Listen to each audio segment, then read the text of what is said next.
Pour ce faire, je vous propose 3 exercices dont je vais lire l'énoncé. Ensuite, on passera à la résolution de chacun des 3 exercices. Le premier exercice, le mouvement d'un milieu continu est caractérisé en description lagrangienne par les équations suivantes. Et on donne les coordonnées spatiales en fonction des coordonnées matérielles. Pour ceux qui n'ont pas suivi le cours, donc je vous rappelle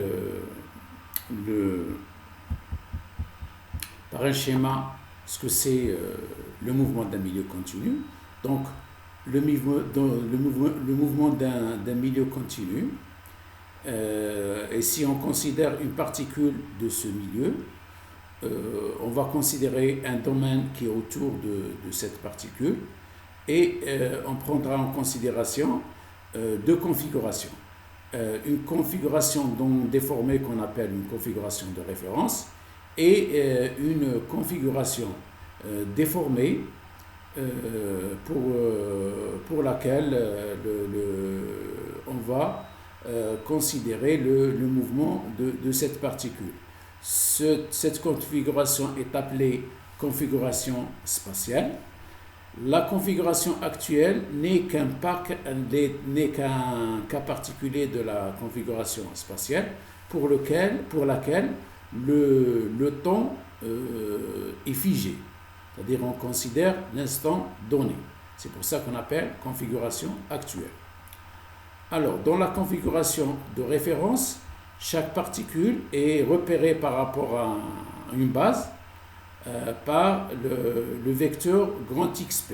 Donc si la particule elle est positionnée dans la configuration de référence par le point grand P, donc on dit que le vecteur XP dont les coordonnées sont XP1, XP2, XP3 qui constituent les coordonnées matérielles. Tandis que les composantes ou les coordonnées du vecteur XP, pour lequel on repère la particule dans son mouvement dans la configuration spatiale, donc ce vecteur c'est petit xp, pour lequel les coordonnées sont x, petit xp1, petit xp2 et petit xp3. Donc, je reviens à l'exercice. Donc, on donne les petits x en fonction des grands x et on demande de calculer, premièrement, le vecteur déplacement des particules, u, en fonction des grands x et de la variable temporelle, le temps t, du milieu continu. Quelle conclusion pouvez-vous en tirer? Deuxième question. Faites une représentation graphique du milieu continu dans la configuration de référence, pour laquelle on suppose que l'instant initial, c'est-à-dire t égale à 0, et dans la configuration spatiale, à l'instant t égale à 2 secondes. Déterminer les équations inverses du mouvement. C'est-à-dire qu'il faut exprimer maintenant les grands x en fonction des petits x. Donc nous aurons 3 équations scalaires à déterminer. Ces 3 équations scalaires sont les coordonnées du vecteur grand X. Deuxième exercice. On considère la déformation homogène d'un milieu continu donné par les équations du mouvement suivantes. Donc on donne toujours les petits x en fonction des grands x et de la variable temporelle. On considère ensuite deux directions dans la configuration de référence, qui sont les vecteurs unitaires grand N1 et grand N2, qui sont donnés par ces vecteurs. N1 c'est 1, 0, 0, N2 c'est 0, 1, 0, sont les coordonnées de ces vecteurs unitaires. On demande de calculer le gradient de la transformation f et son transposé, la transposée plutôt de son inverse, c'est-à-dire f moins t, le tenseur de dilatation de Cauchy-Green C, le tenseur de dilatation de Cauchy-Green gauche B, le tenseur de déformation de Green-Lagrange E, le tenseur de déformation de Euler-Almanzi petit e, les dilatations lambda N1 et lambda NE respectivement dans les directions grand N1 et grand N2, les vecteurs unitaires N1, petit n1 et petit n2 résultant de la transformation respective des deux vecteurs unitaires grand N1 et grand N2 de la configuration de référence à la configuration spatiale, l'angle alpha de t entre les directions des vecteurs unitaires petit n1, petit n2 correspondant à la configuration spatiale. Troisième exercice, on considère la déformation homogène d'un milieu continu en fonction du temps donné par les équations de mouvement suivantes. Toujours, on donne les petits x en fonction des grands x et de la variable temporelle. Et on considère deux vecteurs unitaires de direction qui sont définis par deux vecteurs unitaires, N1 et N2, tels que N1, 1, 0, 0. N2, c'est 1 sur racine de 2, 1, 1, 0. On demande de calculer l'angle alpha 0 entre les directions N1 et N2 dans la configuration de référence et calculer à l'instant t l'angle alpha 1 de t entre les deux directions, petit n1 de t et petit n2 de t, dans la configuration spatiale. On déduire la variation delta alpha entre les deux configurations. Déterminer les deux vecteurs unitaires n1 de t et n2 de t dans la configuration spatiale. Dernière question de l'exercice. Pour la particule dont les coordonnées matérielles sont 1, 1, 0, représentez graphiquement les deux vecteurs unitaires N1 et N2 dans la configuration de référence et petit n1 et petit n2 dans la configuration spatiale ou actuelle à l'instant t est égal à 1 seconde. Calculer la variation de l'angle delta alpha et indiquer graphiquement les angles alpha 0 et alpha 1. Avant de faire la résolution de chacun des trois exercices, je vous suggère et vous propose de prendre connaissance et de voir d'abord la vidéo du cours consacrée au tenseur de déformation dans le cas des grandes déformations.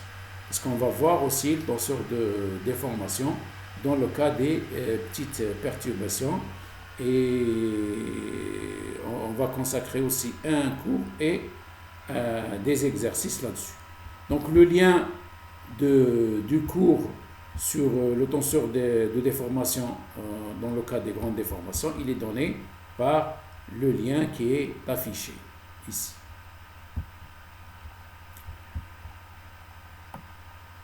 Voilà, on va commencer maintenant la résolution et on commence par l'exercice 1. Premièrement, il faut calculer le vecteur déplacement. Donc je reviens toujours au cours et pour lequel on a défini le vecteur déplacement.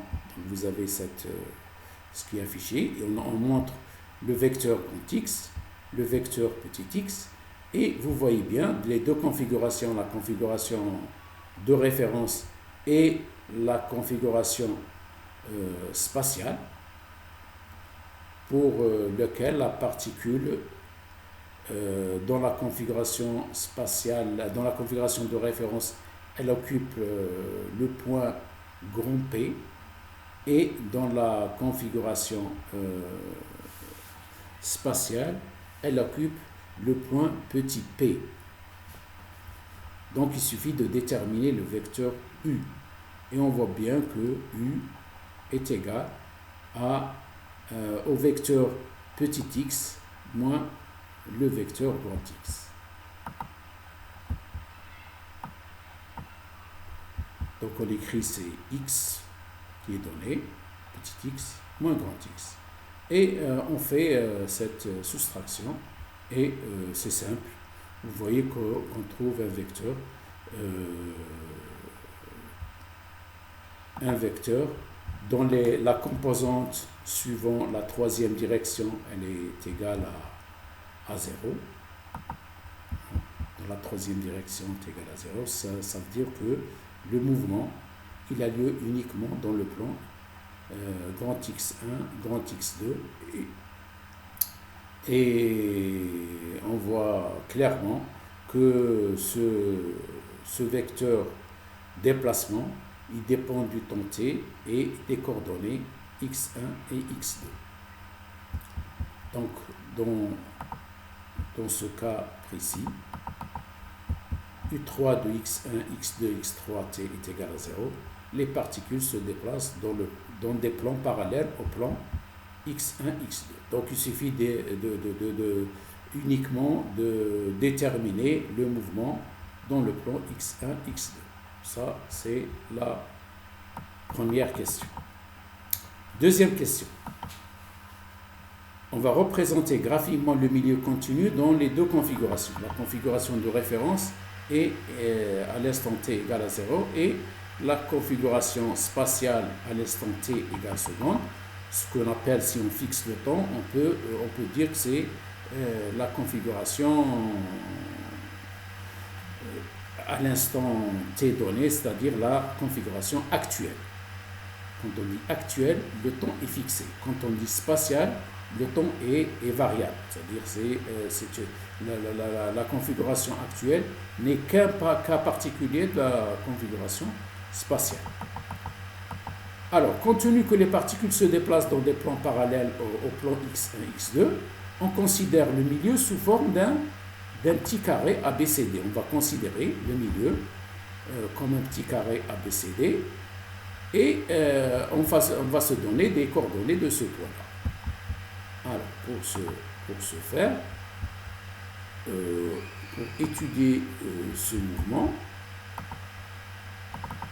donc on va considérer, donc le mouvement il a lieu dans le plan x1, x2, donc ça nous suffit, un plan nous suffit pour décrire ce mouvement. Donc on va considérer un carré A, B, C, D. Donc on prend une unité de longueur 1, vous avez 1, 1, donc c'est un carré. Donc ça c'est la configuration de référence. Donc on a le vecteur xb, le vecteur grand xc et le vecteur grand xd. Le vecteur xa est égal à 0, c'est-à-dire qu'il est confondu avec l'origine. Donc, on a défini les vecteurs dans la configuration de référence. Vous voyez que xb, il aura pour coordonnées xb 0 sur l'axe x1, donc c'est 1, 0. xc, c'est 1, 1, 0. Et xd, 1, 0, 0. Et on va chercher les vecteurs maintenant, petit xa, petit xb et petit xc.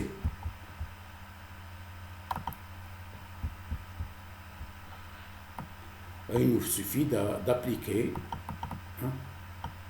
la relation. xa dépendra petit xa dépendra de grand xa et du temps t qui est fixé à 2 secondes. Il est de même pour petit xb, petit xc et petit xd. Et on va calculer ces composantes. Soit xa, donc on va appliquer la relation, Donc XA, on sait que pour lequel vous avez les coordonnées grand XA, X1A, X2A sont égales à 0, X3A c'est 0, donc ça va donner un vecteur OA qui est égal à 0, c'est-à-dire qu'il est confondu, le point A' est confondu avec l'origine. Et on fait de même pour le point B. Donc XB, on calcule ses coordonnées qui sont données par ces relations-là. Donc il suffit de reprendre ces équations et pour chacun des points, remplacer les x1, x2 par leur valeur. Donc on trouve que xb c'est OB', 2, 1, 0.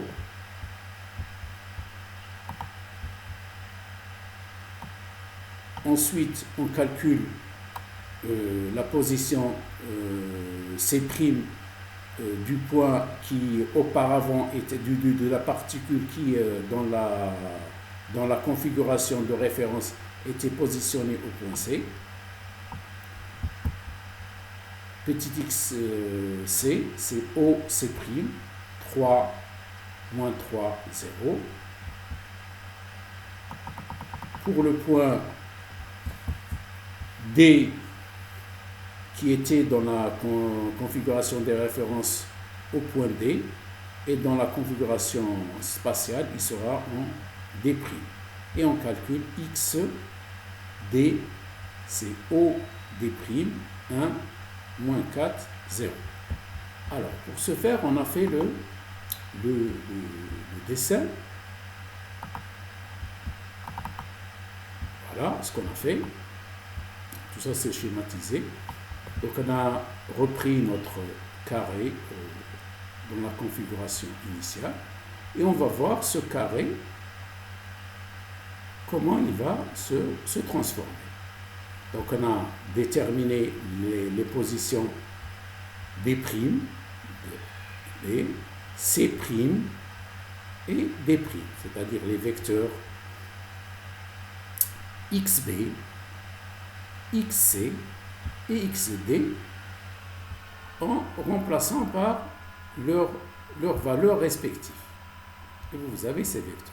Ensuite, on va joindre les différents points. A au point B, B au point C, C au point D, c'est-à-dire A', B', C', D'. Et on revient au point A'. On voit bien que l'origine des axes, le point A et le point A' sont confondus. Donc, dans la configuration de référence initiale, c'est-à-dire à l'instant t égale à 0, on avait un carré qui s'est transformé en un parallélogramme. C'est-à-dire le carré ABCD, ABCD s'est transformé en un parallélogramme A', B', C', D'. Et vous voyez, je dis bien un parallélogramme, parce que dans le carré, ici, on avait des angles droits. Donc, si on mesure un angle, là, par exemple, on va prendre un compas, voilà, et on va mesurer, par exemple, cet angle.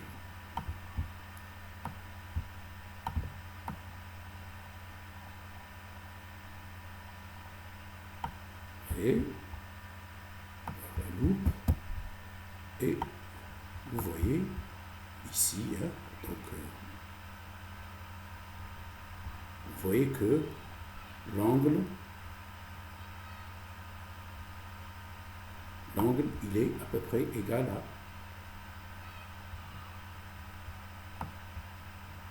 à 80. Vous voyez, hein, l'angle qui était de 90, il est de 100 degrés. on commence à, vous voyez ici le 0, et là, donc on commence à 0, c'est celle du bas, hein, d'accord, et vous avez cet angle-là comme mesure, c'est cet angle,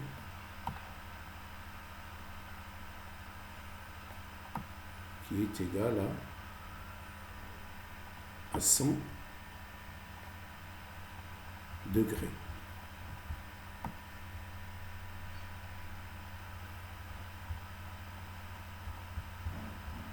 Vous voyez? Donc, il y a une variation de longueur qui est apparente, des variations de longueur et des variations d'angle. Donc, ça, c'est juste pour une application pour voir les transformations, ce que donnent les transformations en grande déformation.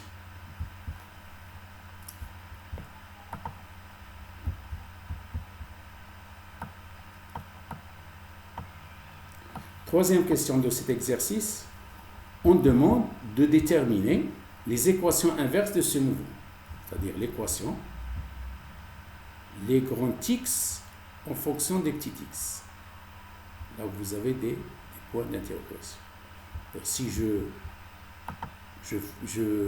reprends toujours ce qu'on a fait au cours, donc vous avez la transformation. On peut aller de la configuration de référence à la configuration spatiale par l'application vectorielle phi, mais on peut imaginer l'inverse. On part de la configuration spatiale pour aller vers la configuration de référence. Donc, phi moins 1. Donc, il faut déterminer, on peut déterminer les variables spatiales en fonction des coordonnées matérielles, les coordonnées spatiales en fonction des coordonnées matérielles, ou l'inverse, déterminer les coordonnées matérielles en fonction des coordonnées spatiales. Et c'est ce qui est demandé dans cet exercice-là. Alors, comment faire? Donc, si je suppose que j'ai x, les petits x en fonction des grands x. Les petits x en fonction des grands x, donc je peux dire que petit x, c'est une matrice M que multiplie les grands x. Donc, si je veux faire l'inverse, je peux dire que les grands x, c'est la matrice inverse 1 moins 1 contractée avec le vecteur petit x. Il nous faut d'abord déterminer la matrice M. La matrice M est définie par ces équations. C'est-à-dire, si je prends par exemple x1, x1, je peux dire c'est, donc si je mets x1, j'aurai ici, dans la première ligne, 1, x1, t, x2, 0. Ensuite, x2, et ensuite x3. Donc vous avez cette matrice M, elle relie les petits x, elle permet de déterminer le petit x en fonction des grands x. Et nous, qu'est-ce qu'on cherche? Nous cherchons la relation qui lie les grands x par rapport aux petits x, c'est-à-dire exprimer les grands x en fonction des petits x. Pour cela, on doit inverser la matrice M. Alors, la matrice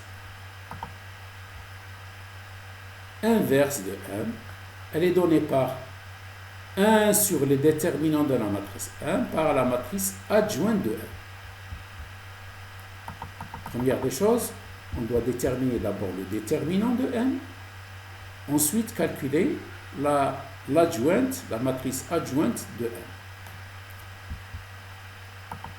Alors, pour ce faire, on doit commencer d'abord par calculer le déterminant de n. Ben, il suffit d'écrire le déterminant. Donc je prends le déterminant, je prends la première, la deuxième et la troisième colonne.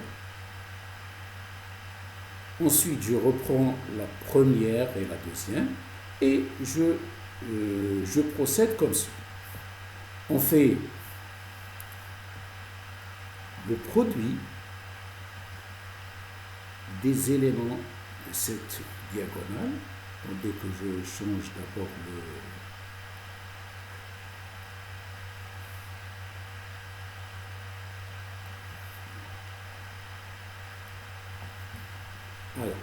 le produit de cette diagonale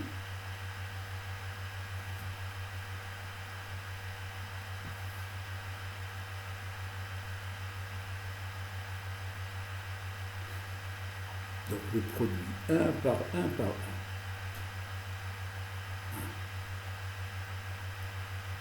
Plus le produit de cette diagonale, ça donne 0. Plus le produit de cette diagonale, ça donne aussi 0. Ensuite, on soustrait les produits suivants. Je vais changer de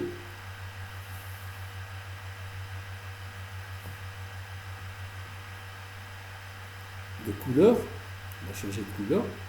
Donc le produit de cette diagonale. 0, ça donne 0.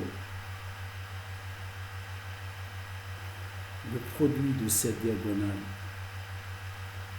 ça donne 0. Et le produit de cette diagonale qui donne moins t à la puissance 3. Parce que t, 2 par t, ça donne t à la puissance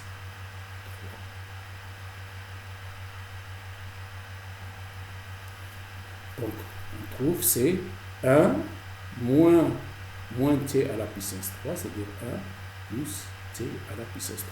Ça y est, ce déterminant, il est déjà calculé. On passe maintenant au calcul de l'adjoint, la matrice adjointe de la matrice 1. On va d'abord effacer tout ça.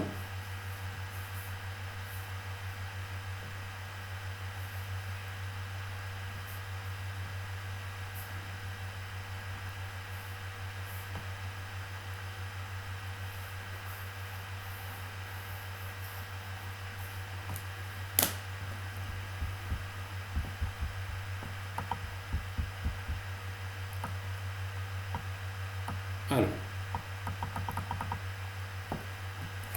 la matrice adjointe de n, elle est formée par la matrice des cofacteurs des éléments de la matrice n. Et on prend ça transposé. On prend la transposée. Alors, chacun des cofacteurs ici, comment on le calcule?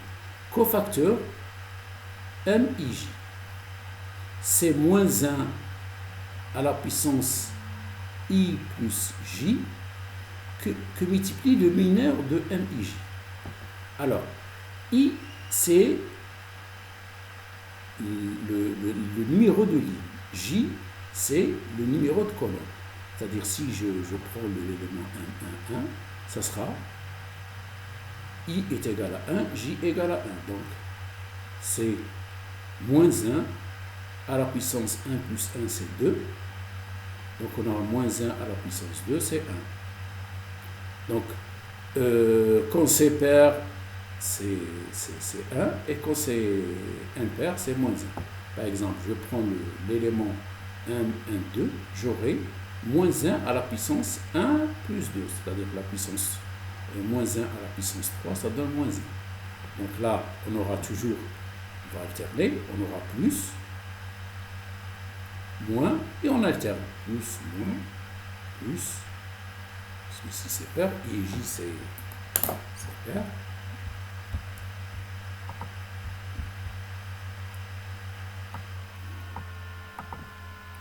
Donc nous allons alterner.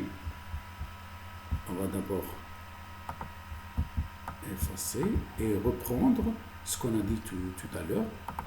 Donc les plus ou moins seront alternés. Plus, moins, plus, moins, plus, moins, plus, moins et plus. Donc c'est ça le I plus 1.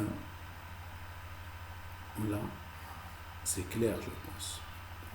Ensuite, on multiplie par le mineur de MIJ. C'est quoi le mineur de MIJ? Si je considère par exemple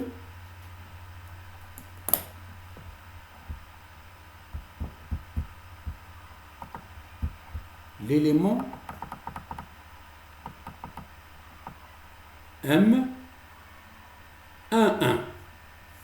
M11, qu'est-ce qu'on va considérer? On va effacer tout, parce que c'est clair, je pense, pour les plus et les moins. Donc ça, c'est clair. On va s'intéresser maintenant comment on détermine les mineurs. La composante M11, qu'est-ce que je vais? M11, on va supprimer la première ligne, la première colonne, parce que j'ai M11, M11, je supprime la première ligne, la première colonne, et je calcule le déterminant de la matrice en supprimant cette ligne et cette ligne. Qu'est-ce qu'il me reste? 1, 1, 0, 0.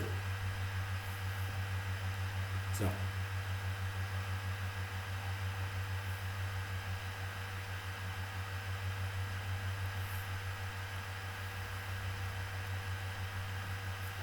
Ensuite, quand je vais passer maintenant M, 1, 2, le cofacteur M, 1, 2.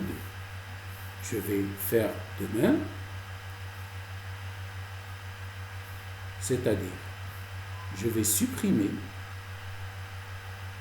pour cet élément, c'est cet élément. Donc, je supprime cette colonne et cette ligne. Alors, qu'est-ce qu'on aura? On aura moins T au carré, 0, 1, 0. Ça. Je vais la ramener ici. D'accord? Je vais passer aux éléments, par exemple, M, 1, 3. On va effacer. M, 1, 3. 1, 3. Je vais supprimer cette ligne et cette colonne. C'est-à-dire la ligne et la colonne qui se trouvent à l'intersection de 1, 3. Moins cette composante. Je vais la considérer ici.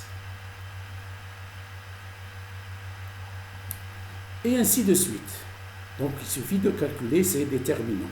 Donc on aura c'est des déterminants qui sont 2, 2. Alors la matrice adjointe de M, ce sera les cofacteurs de chacun des éléments qui vont former une matrice et on va calculer la transposée de cette matrice. Donc on va effacer tout ça. Et on va continuer. Donc le reste c'est simple. Donc on va calculer maintenant les déterminants. Alors, par exemple, pour le premier, ce que je vais faire, on aura plus 1 moins 0. Là, j'aurai moins t au carré moins 0. Là, on aura plus moins t, ça c'est 0. Et là, c'est 0. T par 0, 0. Là, on aura moins t moins 0. Là, ici, plus 1 moins 0. Moins 0, 0. Il y aura 0 ici. Là, 0, 0. Produit.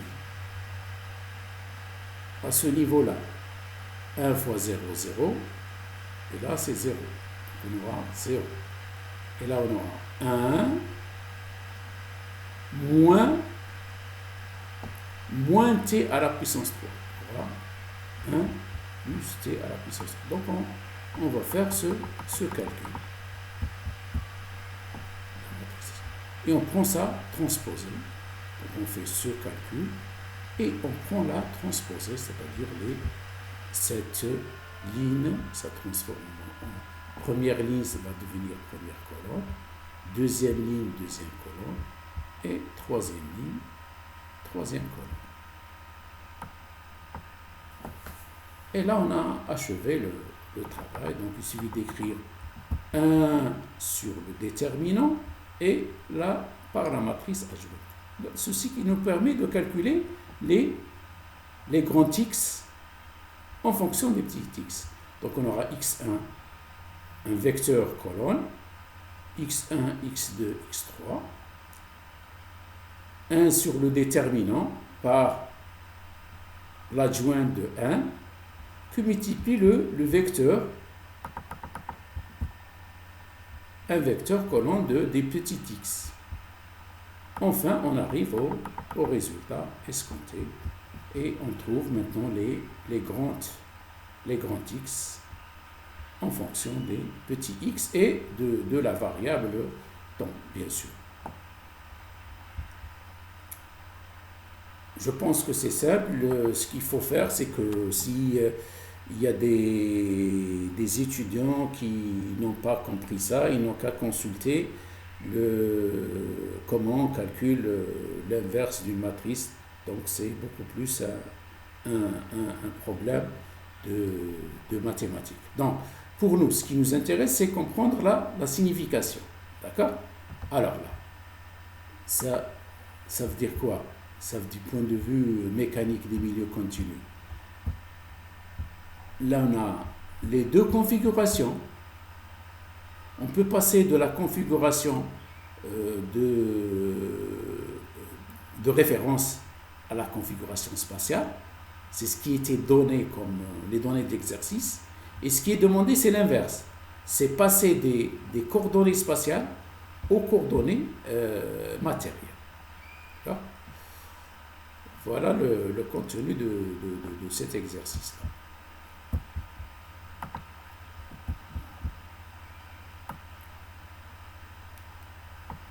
Deuxième exercice.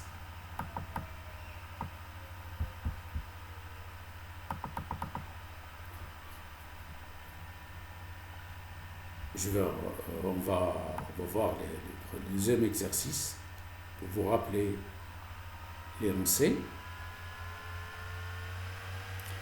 Donc on donne les coordonnées spatiales en fonction des coordonnées matérielles et de la variable temporelle.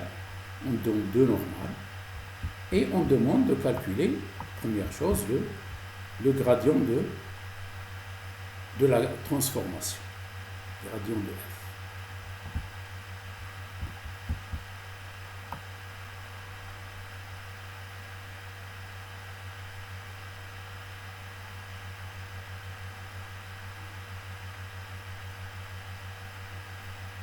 Alors, le gradient de f,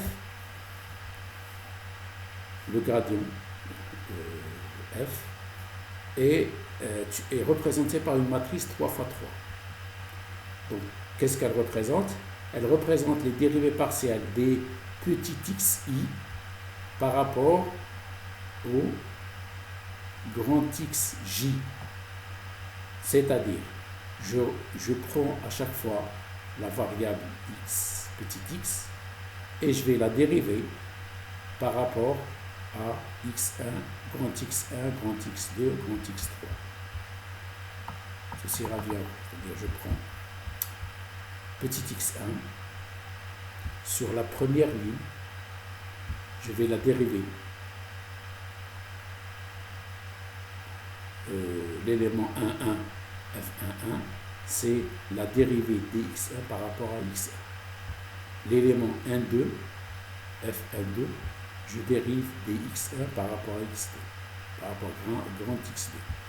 Et f1,3, c'est la dérivée de dx1 par rapport au grand x3. Donc c'est des dérivées partielles.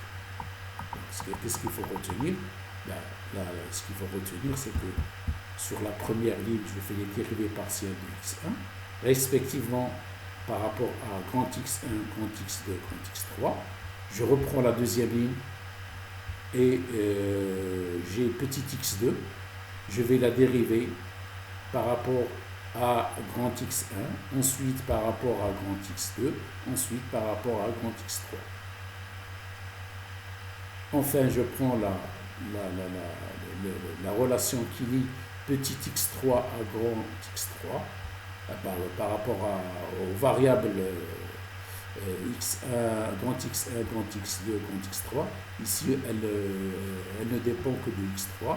Donc, on va faire les dérivées partielles. Donc, ceci consiste à faire des dérivées partielles. Donc, vous voyez qu'on retrouve f sous forme de cette matrice-là. Donc je rappelle que le gradient de la transformation, il est défini au niveau local. C'est-à-dire ça dépend de la particule. Chaque particule est définie par son gradient. F-1, c'est la même chose qu'on a fait tout à l'heure. F-1, c'est 1 sur déterminant la matrice adjointe de F. Donc on ne va pas refaire expliquer tout, donner les explications. Donc calcule le déterminant de la même manière. Ensuite,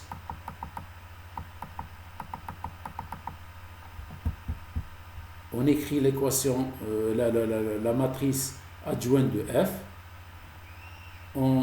Qui est formée par la matrice des cofacteurs des éléments de la matrice.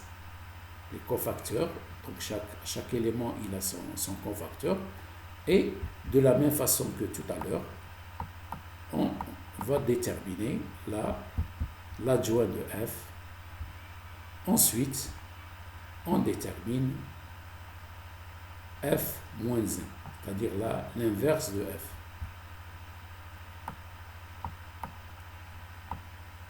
Et enfin, on détermine F-1, la transposée de F-1, c'est-à-dire c'est la transposée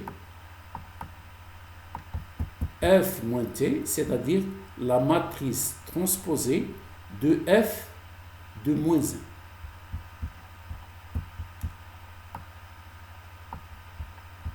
Pour cela, donc, vous avez là, si F-1, ça c'est une ligne, F-T, je prends les lignes et je vais les transformer en colonnes.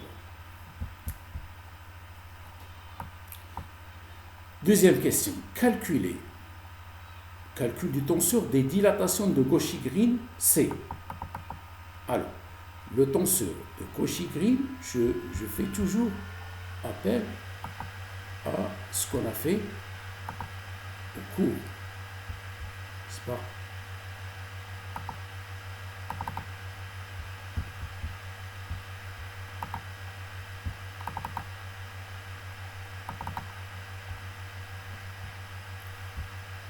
Alors, il y a des tenseurs qui sont du type lagrangien.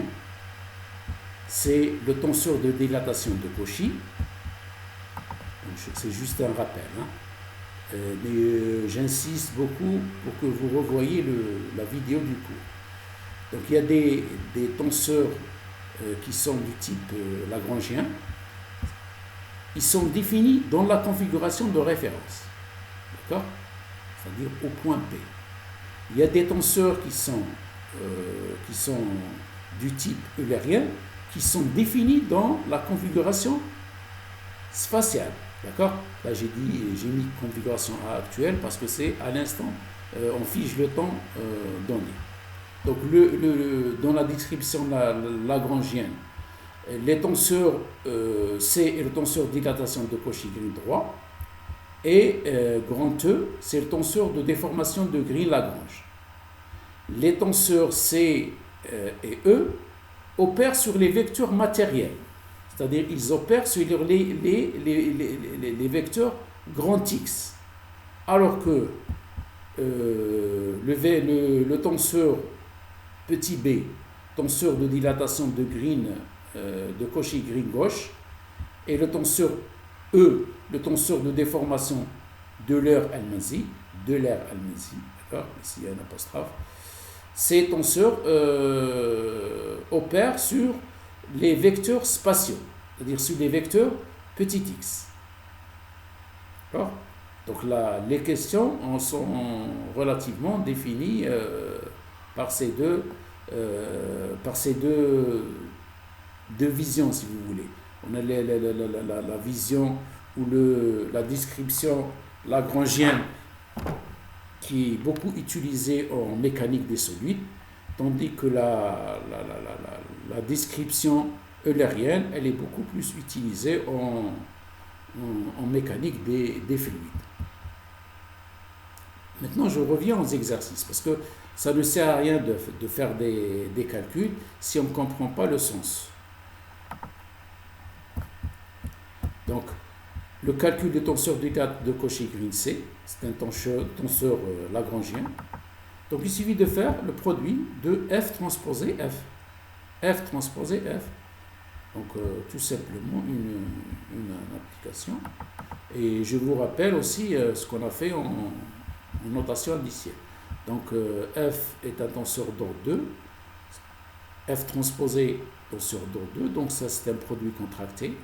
Donc, on a un seul produit contracté. Donc, je fais la somme des 2 plus 2 moins 2. Donc, on aura un tenseur aussi d'ordre 2. Le tenseur de dilatation de Cauchy-Green gauche, C, il est donné par F transposé. Et on fait tout simplement le calcul, hein, et vous trouvez cette matrice.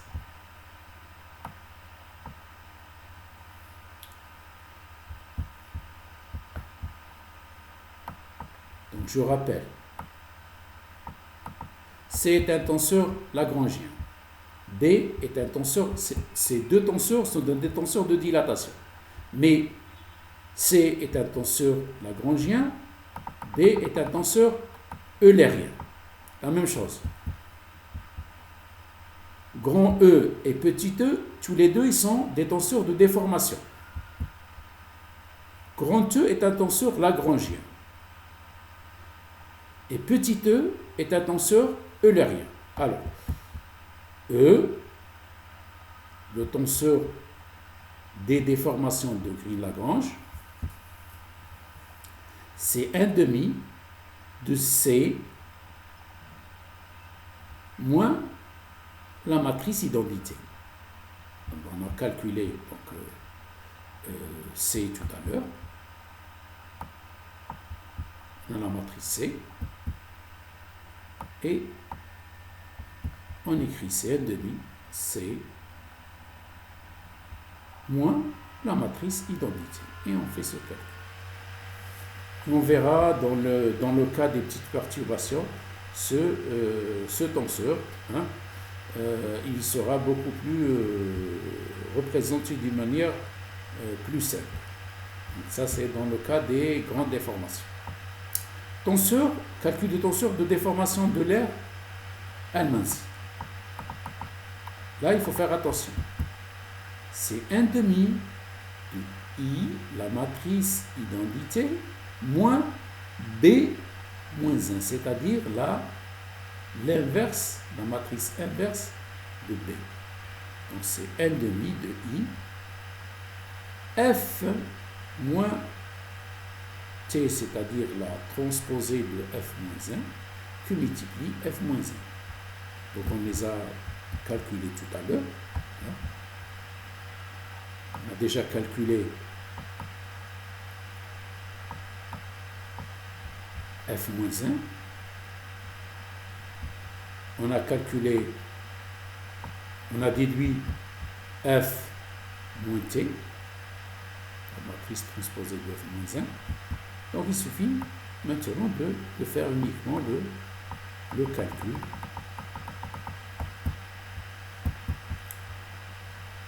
B moins 1, c'est F moins T par F moins 1. Et ce calcul il va nous donner cette matrice. Après, on calcule petit e, c'est 1 demi de la matrice identité moins la matrice B moins 1. Et nous aurons ce tenseur E, petit e. C'est un tenseur eulérien. Il nous faut calculer maintenant les dilatations, suivant deux directions. Direction N1 et direction N2. La dilatation, c'est la variation relative de longueur de la configuration. La longueur obtenue pour la configuration spatiale sur la longueur pour la configuration de référence. Donc il suffit de faire le produit de N1 transposé C N1. Vous voyez que là, on aura un vecteur, un tenseur d'ordre 2 et un autre vecteur. Vous voyez, on va faire comme on a vu ça en implémentation indicielle, le coup. Donc, vecteur, il est d'ordre 1, C d'ordre 2, N1 d'ordre 1. Donc, c'est 1 plus 2 plus 1, ça fait 4. Et on a un produit contracté et un autre produit contracté. Donc, c'est 4 moins 2 moins 2. Ça donne 0. Donc, on obtient ici un scalaire. Faites attention au calcul. On obtient, et on prend la racine carrée. On voit bien que ça donne racine de 1, c'est 1. Donc si ça donne 1, cela veut dire quoi? Cela veut dire que la longueur va rester inchangée. La longueur du vecteur unitaire N1 restera inchangée. Voyons maintenant pour le vecteur N2. Le vecteur N2, c'est le vecteur 0, 1, 0. On fait la même chose. Lambda N2, c'est racine carrée de N2 transposé par C par N2. Bon, transposé pour que le produit soit licite. Parce que là, j'ai N2 transposé, c'est-à-dire c'est une ligne, et N2, c'est une colonne. Donc, des fois, on oublie de mettre transposé. Mais il faut comprendre que le produit, pour qu'il soit licite, il faut que ce premier vecteur soit représenté par une ligne, un vecteur ligne. Et on voit bien maintenant que le lambda N2 dépendra du temps. Et on vérifie bien que quand t est égal à 0, c'est-à-dire on revient à la configuration de référence, on aura racine de 1. Donc on a retrouvé les dilatations lambda N1 et lambda N2. On aura besoin de ces dilatations pour calculer les vecteurs unitaires N2 et N1 et N2. Alors, Le vecteur grand N1, c'est le vecteur N1 dans la configuration de référence. Il va se transformer en petit n1 dans la configuration spatiale. C'est ce qui est demandé. Donc on demande de calculer ces deux vecteurs. n1, petit n1 et petit n2. Calcul des vecteurs petit n1 et n2 résultant des transformations respectives des deux vecteurs unitaires, grand N1 et grand N2, de la configuration de référence à la configuration spatiale.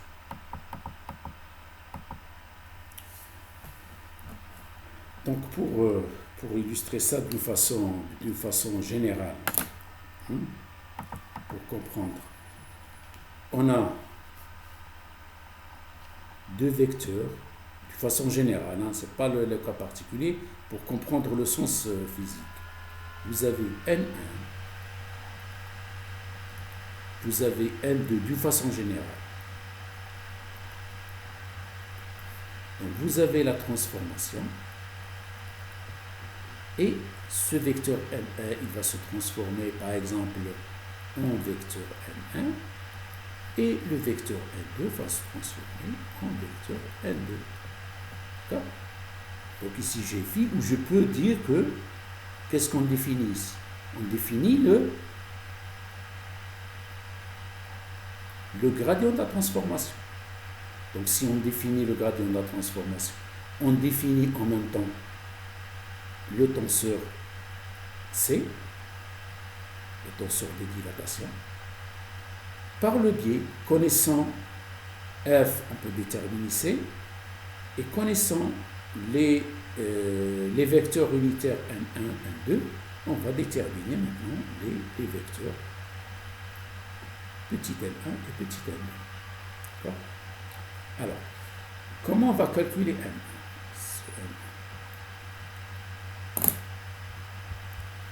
Il est donné par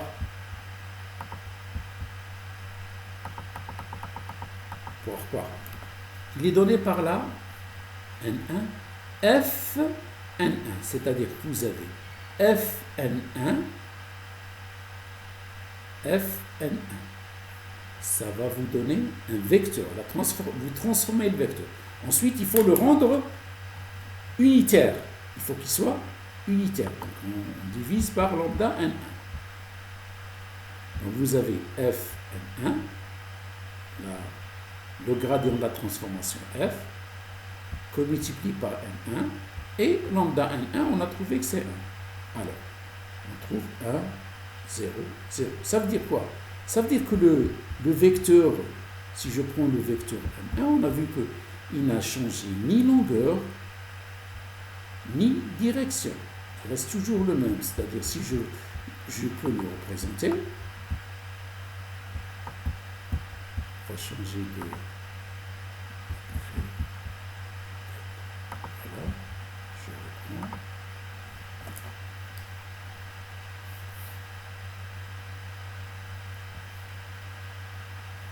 N1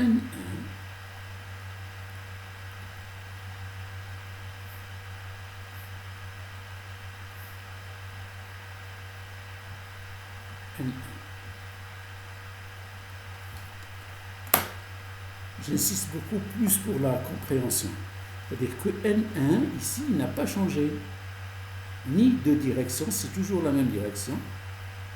J'ai pris la direction... Ça, c'est, supposons, c'est X.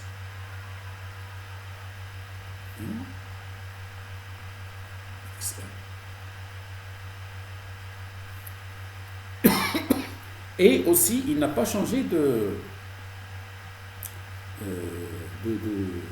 comment dirais-je, de norme. D'accord ?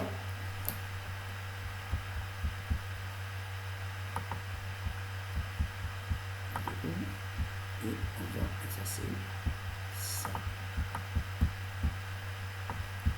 Et on va faire la même chose pour N2. F, c'est-à-dire le gradient de la transformation, que multiplie N2 sur la dilatation dans la direction N2. Et vous voyez que si N2 ici va dépendre du temps t. Pendant le mouvement, ce vecteur il va changer N2. Tandis que N1 il va rester constant.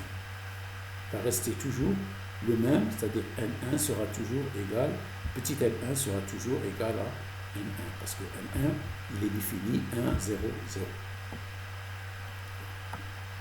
Le vecteur.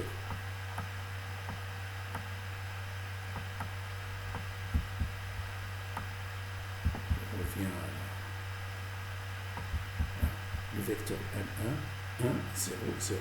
On trouve que petit N1 c'est 1, 0, 0. C'est-à-dire qu'il ne va pas changer. Alors que le vecteur N2, qui était défini 0, 1, 0, il va changer, et sa variation du point de vue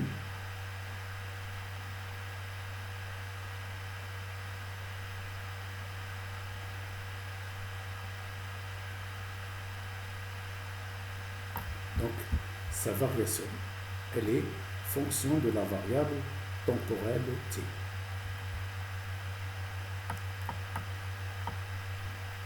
Calcul des vecteurs unitaires, maintenant, N1, N2, résultant des transformations respectives des deux vecteurs, grand N1, grand N2, de la configuration de référence à la configuration spatiale.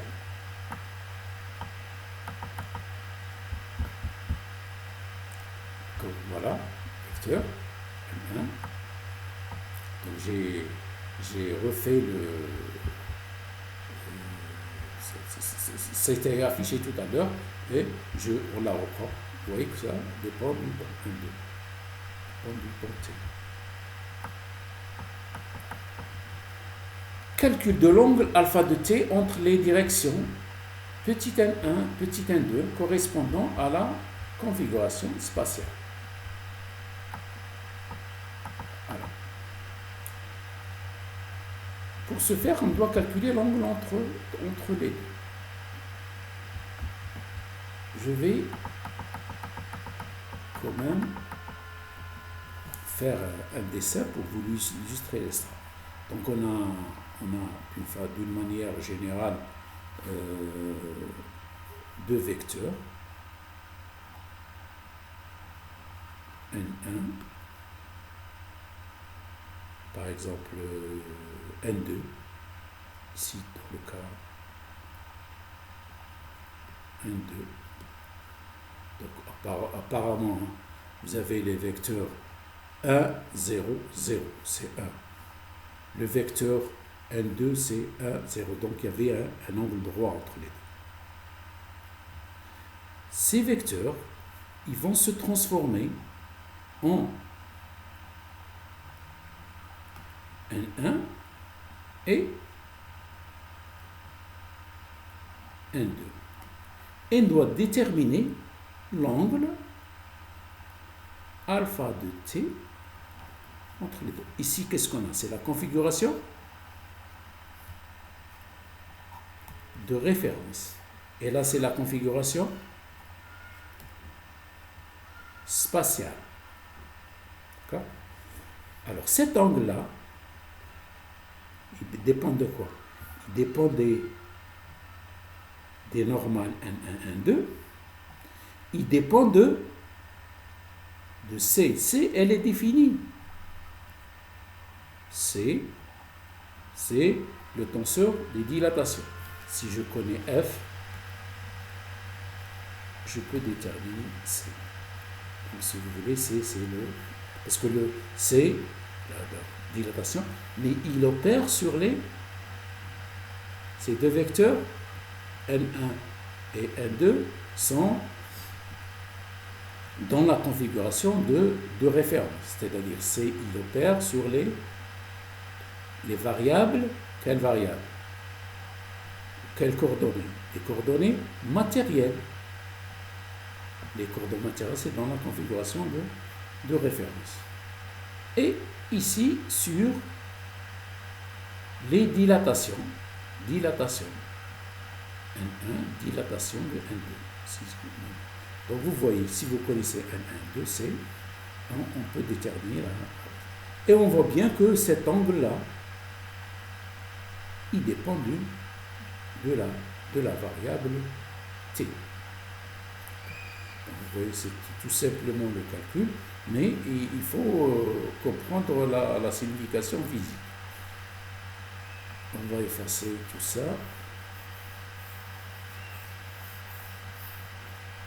Et on continue.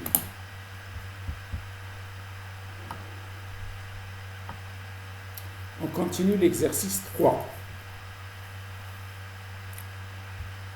Je vais d'abord rappeler l'exercice 3.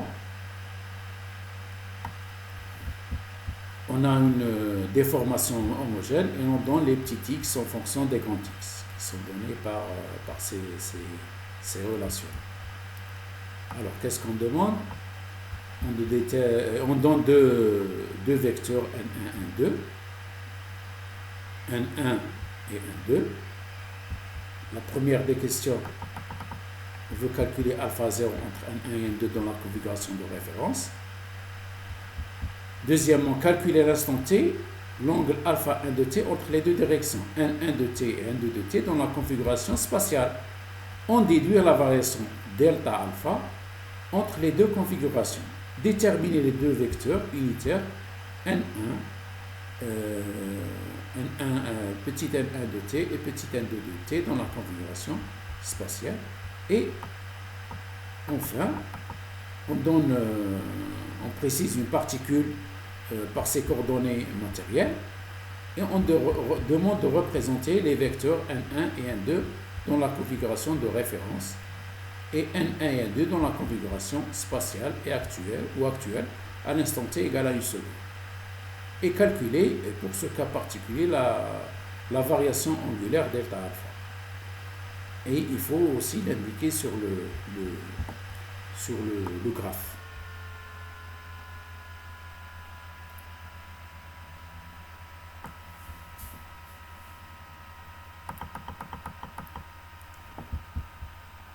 Bon, c'est simple. Dans la configuration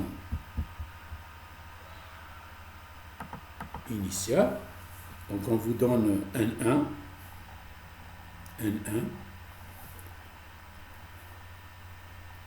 on donne N1,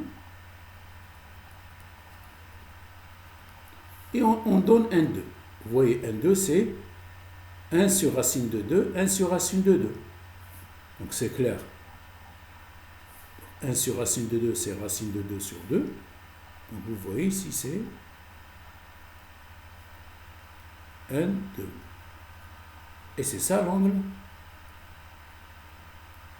alpha 0.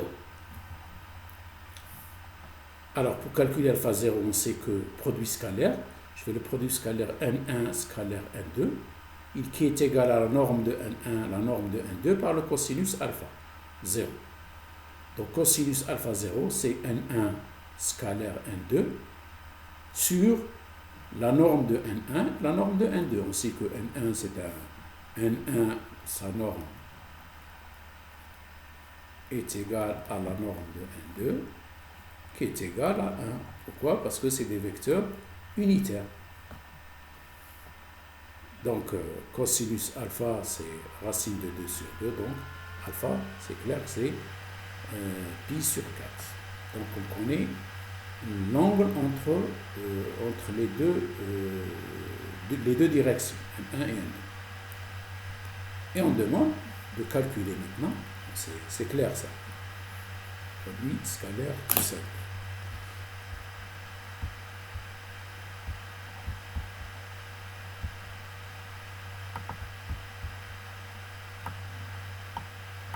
Calculer l'instant t, l'angle alpha 1 de t entre les directions N1 et N2 dans la configuration spatiale. Et il faut déduire la distorsion delta alpha. Ceci, delta alpha, c'est pas d alpha, parce que c'est en grande déformation. Donc il vaut mieux représenter les comme ça, c'est delta alpha. Entre les deux configurations de référence et spatiale. et détermination des vecteurs N1. Voilà. Tout simplement, c'est comme... c'est exactement la même application que tout à l'heure.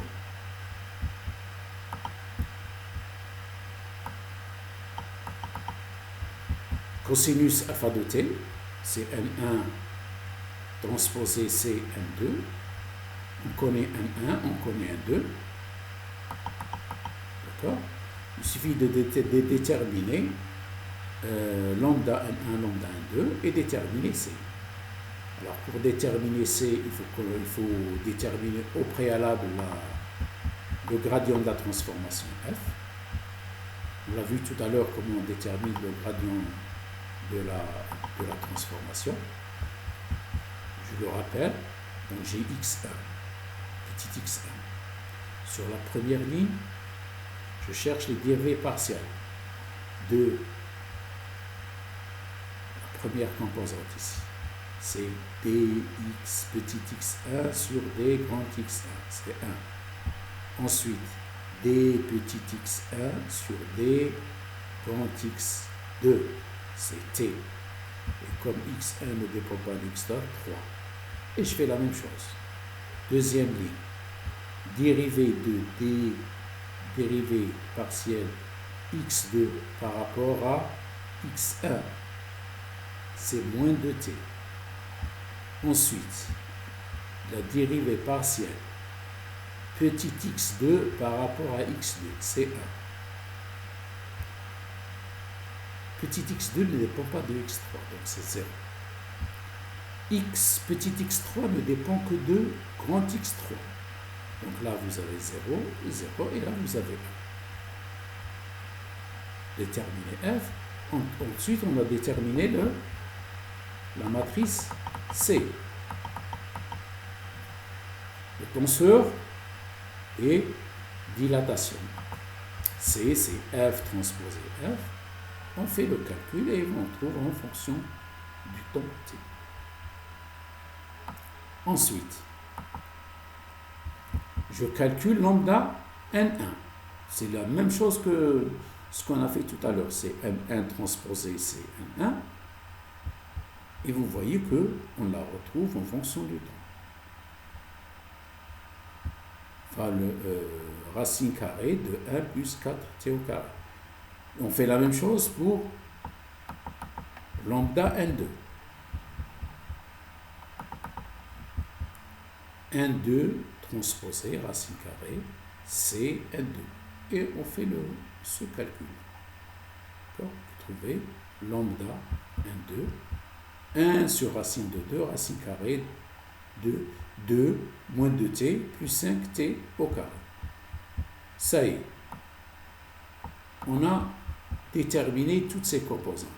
C'est lambda N1, lambda N2. Il suffit maintenant d'appliquer cette relation.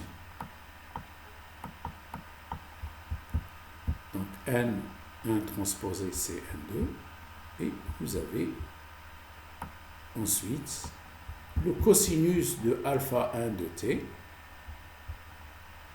qui est aussi dépendant du temps. Donc je trouve le cosinus alpha 1 de t. Qu'est-ce que vous remarquez ici? En fonction du temps, parce que là, il y a un mouvement, ce mouvement a lieu en fonction du temps t, et en fonction du temps t, vous allez trouver votre angle alpha 1 qui est égal à l'arc cosinus de toute cette expression.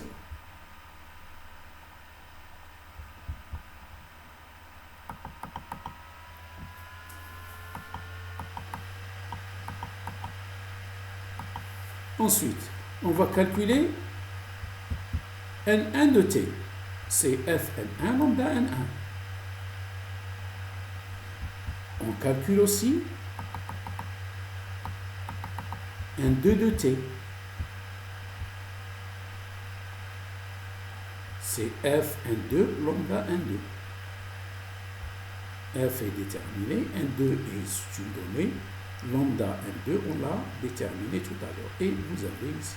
Donc on retrouve l'angle entre les deux les deux vecteurs n1, petit n1 et petit n2, et aussi les vecteurs unitaires n1 et n2 qui dépendent du temps.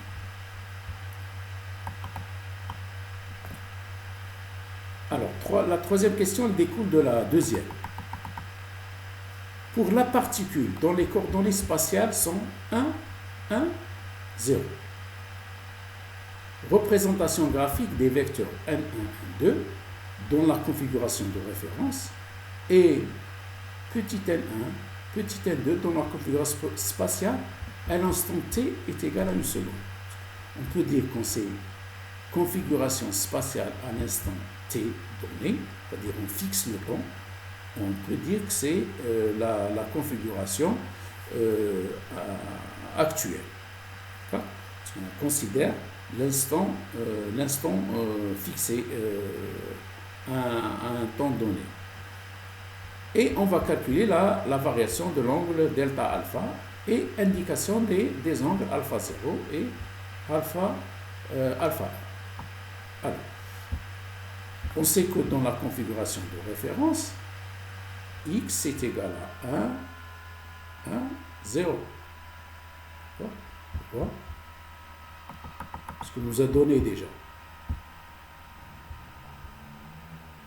On nous a donné configuration dont les coordonnées matérielles sont 1, 1, 0.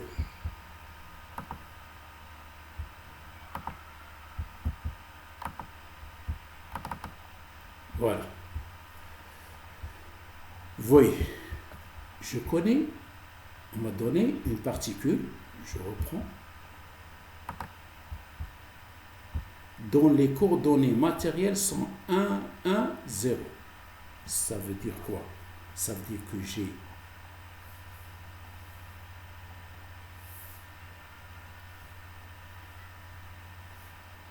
x1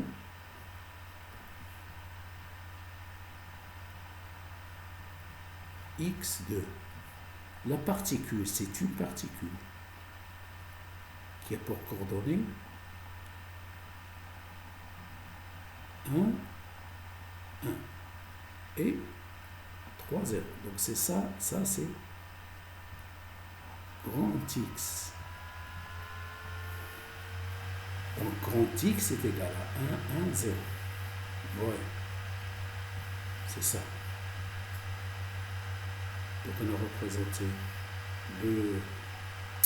une base, x1, x2, et vous avez votre particule dans la configuration de référence. Qu'est-ce qu'on a donné? On a donné N1 et N2. L'exercice, on nous a donné N1, N2. N1 c'est 1, 0, 0, et N2 on nous a dit c'est 1 sur racine de 2, 1, 1, 0. C'est pas ça, c'est des données. Et on a déterminé l'angle alpha 0 qui est égal à 45 degrés, pi sur 4. Ça c'est une donnée. Maintenant, on connaît dans la configuration initiale la particule, elle est là. Voyons, au cours de la transformation, cette particule va se mouvoir et elle va occuper un point donné. Ce point, il sera défini par le vecteur petit x.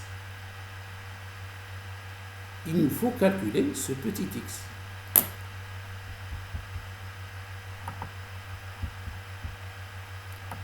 Comment on va faire? On nous a donné x en fonction des grands x et du temps t. On nous a fixé le temps 1 seconde. Donc il suffit de remplacer les x, x1, c'est x1, d'accord, x1, c'est 1, et x2, c'est aussi 1, x2, c'est 1. Et le temps t est fixé. Donc je peux déterminer le vecteur petit x le vecteur petit x est le vecteur position de la particule dans la configuration spatiale. Comme on fixe le temps, je peux dire la configuration actuelle. Donc il suffit de remplacer par leur valeur et on trouve que grand X, c'est 2 moins 1, 0. 2 moins 1, 0. Je reprends maintenant. Voilà. 2 sur l'axe petit x. 2 moins 1. Donc la particule, elle est là. D'accord? Donc cette particule, elle a fait un mouvement de la configuration de référence à la configuration à l'instant donné. Si vous voulez, si on prend notre temps, on va trouver la particule quelque part. Donc il faut déterminer les coordonnées du vecteur petit x. Il nous faut maintenant calculer les normales N1 et N2. On les a calculées en fonction du temps tout à l'heure. Maintenant, on doit... Donc on va effacer tout ça.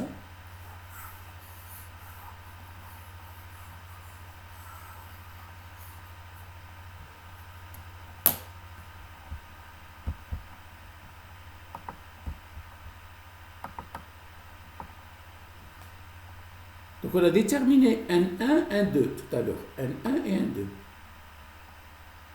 On les a déterminés en fonction du temps. On a fixé maintenant le temps. On a fixé le temps. T est égal à 1 seconde. Donc on remplace T égale à 1 seconde. Et on détermine N1 et N2. T est égal à 1 seconde. Vous voyez ici, ce que vous avez. Vous avez 1 plus 4 qui multiplie 1, c'est-à-dire ici j'ai racine de 5. Et là j'ai 1 moins 2, 0. N2. C'est 1 sur 2 moins 2 plus 5 t au carré. 2 moins 2, donc ça s'annule, parce que t est égal à 1 seconde. Et j'ai 5 t au carré, 5 par 1 au carré, donc ça va rester la racine de 5. 1 plus 1, ça fait 2. Moins 2 plus 1, c'est moins 1. Donc j'ai ces deux vecteurs. Vous voyez, ces deux vecteurs, on va voir maintenant la représentation graphique. Donc voilà, vous voyez, on l'a représenté ici, N2 et N1. Vous voyez, vous voyez bien que si je peux représenter ici, je l'ai fait on l'a fait à l'échelle.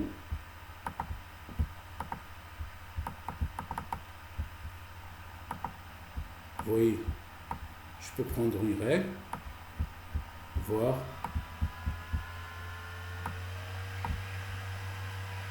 Par exemple, ça c'est des vecteurs unitaires. J'ai pris unité 4 cm. D'accord?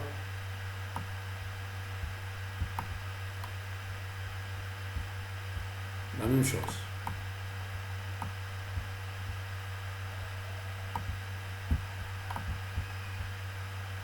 C'est 4 cm.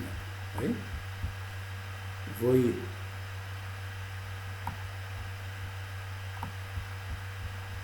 Vous voyez?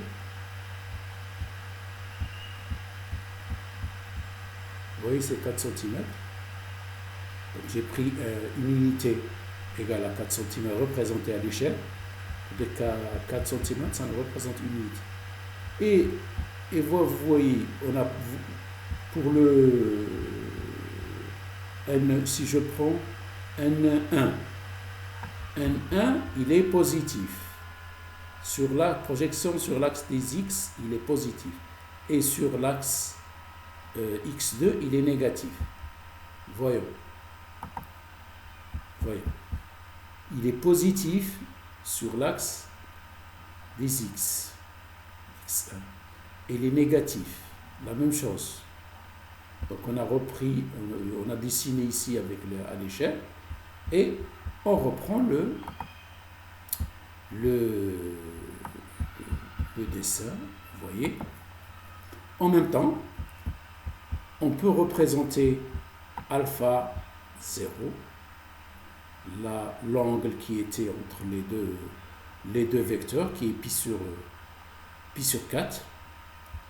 Et on a fait le calcul. Donc si je le représente à l'échelle, je peux faire ce calcul géométriquement. Et je peux le faire aussi par le biais de la représentation géométrique. Si on remarque, par exemple, que l'angle entre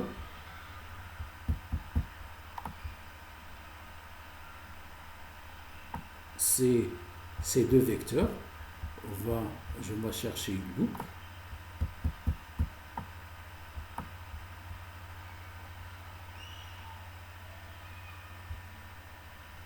Vous voyez, hein? Ça c'est le 0, c'est à ce niveau, donc il faut voir à ce niveau-là. Vous voyez que c'est, pardon, on va bien positionner. On va bien le positionner.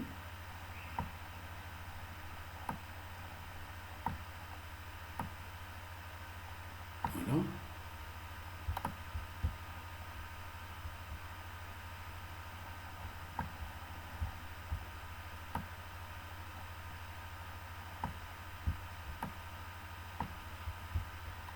Et vous voyez que l'angle ici qu'on a déterminé par calcul, cosinus alpha 1, on a appliqué la relation qu'on a trouvée tout à l'heure.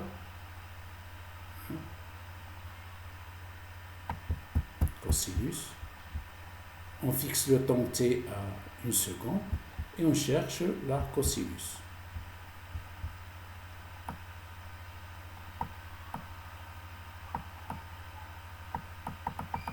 Et on trouve que l'angle alpha 1, il est de 36 degrés, virgule 86.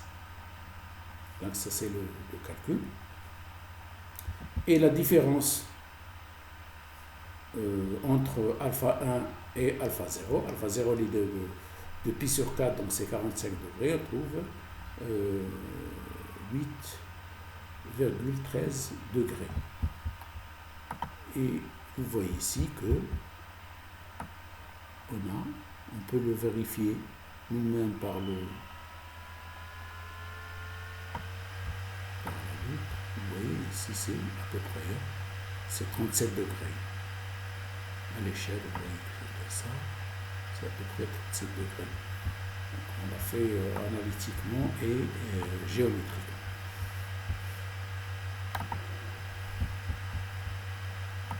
Voilà. Sur ce se termine cette vidéo qui était consacrée aux exercices sur le tenseur de déformation dans le cas des grandes déformations. Je vais faire 2 autres vidéos sur le tenseur de déformation, mais cette fois-ci dans le cas des petites perturbations. Donc vous aurez une vidéo de cours consacrée à cette thématique et une autre vidéo consacrée aux exercices sur le tenseur de déformation dans le cas des petites perturbations. Sur ce, on se dit au revoir et j'espère que j'étais à la hauteur pour vous donner le maximum de connaissances possibles pendant un laps de temps relativement court. Merci de votre attention.